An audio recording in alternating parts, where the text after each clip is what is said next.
নমঃ শিবায় ভক্তবৃন্দ। শ্রাবণ মাসকে কেন মহাদেবের মাস বলা হয়ে থাকে? কেনই বা শ্রাবণ মাসে মহাদেবকে পূজার্চনা করলে মহাদেব এত প্রসন্ন হন? ভোলানাথের ভক্তরা যারা এই শ্রাবণ মাসে ব্রত পালন করছেন সকলেরই এই রহস্য জানা প্রয়োজন। এতে মাতা পার্বতী এবং মহাদেবের বিশেষ কৃপা লাভ হয়ে থাকে। ভক্তবৃন্দ, এই রহস্য অবশ্যই ব্রত রাখার পূর্বে জানা প্রয়োজন। মহাদেবের বিশেষ কৃপা লাভ করতে শ্রাবণের এই পবিত্র মাসে ভক্তি ভরে শ্রবণ করুন মহাদেবের সেই ত্যাগের রহস্য।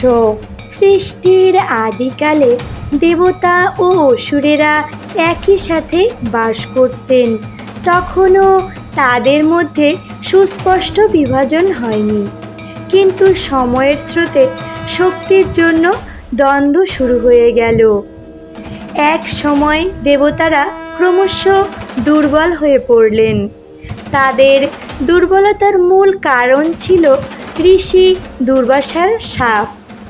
একদিন ঋষি দুর্বাসা দেবরাজ ইন্দ্রকে এক মহামূল্যবান পারিজাতের মালা উপহার দেন। ইন্দ্র সেই মালা অবহেলা ভরে তার বাহন ঐরাবতীর গলায় পরিয়ে দেন। ঐরাবত সেই মালার ওপর পা দিয়ে ফেলে। এই অপমান সহ্য করতে পারেনি ঋষি দুর্বাসা। তিনি রেগে গিয়ে দেবতাদের অভিশাপ দেন। দেবতারা তাদের সমস্ত ঐশ্বর্য ও শক্তি হারাবে। সেই অভিশাপ ফলপ্রসূ হয়। দেবতারা ক্রমে দুর্বল হয়ে পড়েন। অসুরেরা সেই সুযোগে তাদের আক্রমণ করে এবং স্বর্গ অধিকার করে নেয়। দেবতারা পরাজিত হয়ে বিষ্ণুর শরণাপন্ন হন। বিষ্ণু দেবতাদের বলেন, তাদের শক্তি ফিরে পেতে হলে অমৃত প্রয়োজন। অমৃত পান করলে তারা অমর ও শক্তিশালী হতে পারবে। কিন্তু অমৃত কোথায় পাওয়া যাবে? বিষ্ণু জানান, অমৃত আছে সমুদ্রের গর্ভে। সেটি পেতে হলে ক্ষীর সমুদ্র মন্থন করতে হবে। তবে এই কাজ সহজ নয়। সমুদ্র মন্থনের মতো কঠিন কাজে দেবতাদের একার পক্ষে সম্ভব হবে না। এই জন্য অসুরদেরও সহযোগিতা লাগবে। বিষ্ণু বললেন, দেবতা ও অসুরদের একসঙ্গে এই মহাযজ্ঞে অংশ নিতে হবে। দেবতারা অসুরদের কাছে প্রস্তাব নিয়ে যান। তারা বলেন, সমুদ্র মন্থন করলে অমৃত পাওয়া যাবে। অমৃত পেলে সবাই অমর হবে। অসুরেরা রাজি হলো। তবে তাদের উদ্দেশ্য ছিল অমৃত নিজেদের কাছে নেওয়া। দেবতাদের উদ্দেশ্যও ছিল অমৃত নিজেরাই রক্ষা করা। তৈরি হলো মহাযজ্ঞের প্রস্তুতি। মন্থন দণ্ড হিসেবে নেওয়া হলো মন্দার পর্বত।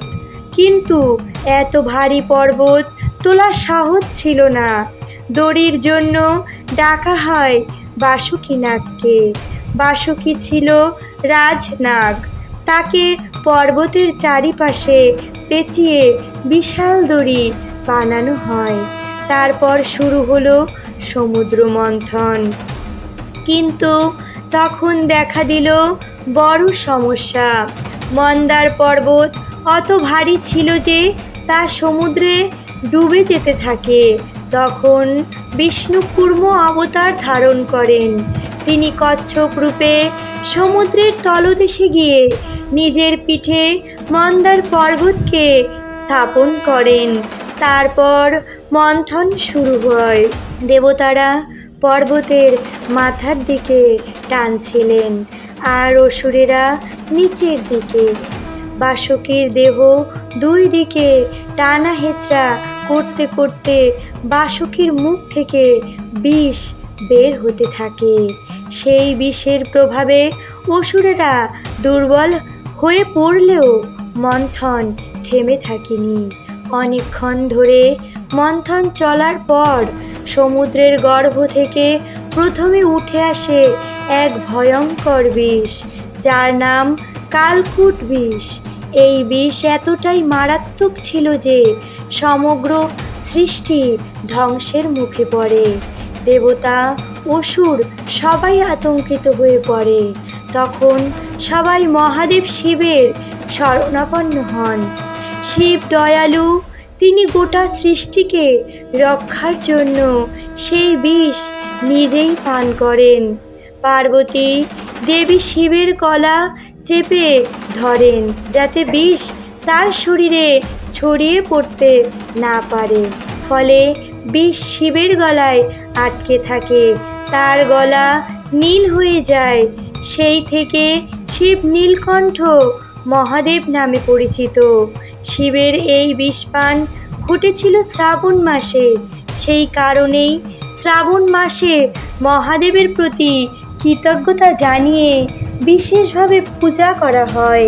মানুষ বিশ্বাস করে শিব এই মাসে বিশেষভাবে সন্তুষ্ট হন। এই মাসে শিবের মাথায় জল ও দুধ নিবেদন করার রীতি এসেছে সেই সময় থেকেই। কারণ বিষের দাহন শান্ত করতে শিবের মাথায় জল ঢালার প্রথা শুরু হয়। এই ঘটনার পিছনে রয়েছে শ্রাবণ মাসে শিব পূজার মূল কারণ। শিবের বিষপান সৃষ্টিকে রক্ষা করে। তারপর আবার শুরু হয় সমুদ্র মন্থন। এবার একে একে আশ্চর্য সব বস্তু ও দেবতা জন্ম নেয়। প্রথমে উঠে আসে চন্দ্রদেব, তাকে গ্রহণ করেন দেবতারা। এরপর আসেন লক্ষ্মী দেবী, তিনি সমুদ্র থেকে পদ্মপুষ্প হাতে নিয়ে উঠে আসেন এবং বিষ্ণুর বাম পাশে স্থান নেন। এরপর আসে ঐরাবত, সাদা হাতি, ইন্দ্র এটি গ্রহণ করেন। আসে উচ্চশ্রবা ঘোড়া কৌস্তব মুনি, যা বিষ্ণু নিজের বুকে ধারণ করেন। উঠে আসেন কামধেনু গুরু, যা দুধের ধারায় সব কিছু পূর্ণ হয়। কামধেনুকে ঋষিদের মধ্যে বিতরণ করা হয়। এরপর উঠে আসে অপ্সরারা, তারা দেবলোকের নৃত্য গীতের জন্য নিবেদিত হয়। এরপর আসে ধন্বন্তরী, চিকিৎসার দেবতা, তার হাতে থাকে অমৃতের কলস। তখন শুরু হয় বিশাল দ্বন্দ্ব। অসুরেরা অমৃত নিজেদের নিতে চায়, দেবতারা বাধা দেন। তখন বিষ্ণু মোহিনী রূপ ধারণ করেন। মোহিনী এতটাই সুন্দরী যে অসুরেরা তার রূপ দেখে মুগ্ধ হয়ে পড়ে। মোহিনী বলেন, আমি নিজে অমৃত বন্টন করব। অসুরেরা রাজি হয়ে যায়।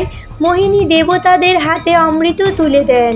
অসুরেরা বঞ্চিত হয়। এই সময় অসুরদের মধ্যে রাহু নামে একজন ছদ্মবেশে দেবতাদের মাঝে বসে অমৃত পান করে ফেলে। সূর্য ও চন্দ্র তাকে চিনে ফেলে। বিষ্ণু তার সুদর্শন চক্র দিয়ে রাহুর মাথা কেটে দেন। কিন্তু যেহেতু সে অমৃত পান করেছিল, তাই তার মাথা ও শরীর আলাদা হলেও দুটোই অমর হয়ে যায়। তার মাথা হয় রাহু, শরীর হয় কেতু। রাহু ও কেতু চন্দ্র সূর্যের প্রতি প্রতিশোধ নিতে তাদের গ্রাস করে, যার ফলে সূর্যগ্রহণ ও চন্দ্রগ্রহণ ঘটে।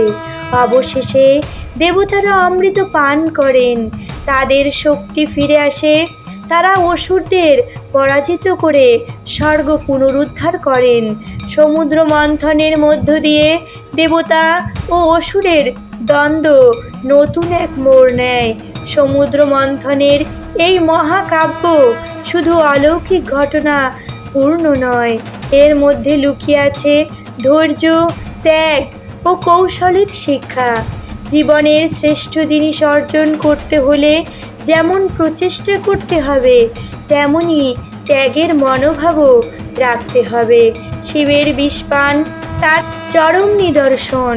বিষ্ণুর মোহিনী অবতার আমাদের শেখায়, কৌশল ছাড়া কেবল শক্তি দিয়ে সব কিছু জয় করা যায় না। শ্রাবণ মাসে শিবের পূজা করার মূল কারণ এই বিষপান পর্ব। শিব মহাজগৎকে রক্ষার জন্য নিজের কণ্ঠে বিষ ধারণ করেছিলেন। সেই ত্যাগের স্মরণেই প্রতি বছর শ্রাবণ মাসে শিবকে ঠান্ডা দুধ, জল, বেলপাতা উৎসর্গ করা হয়। বিশ্বাস করা হয় এই মাসে শিবের কৃপা লাভে সমস্ত পাপ ধুয়ে যায়, সুখ শান্তি প্রতিষ্ঠিত হয়। এইভাবে সমুদ্র মন্থন ও শ্রাবণ মাসে শিব পূজা একে অপরের সাথে গভীরভাবে যুক্ত।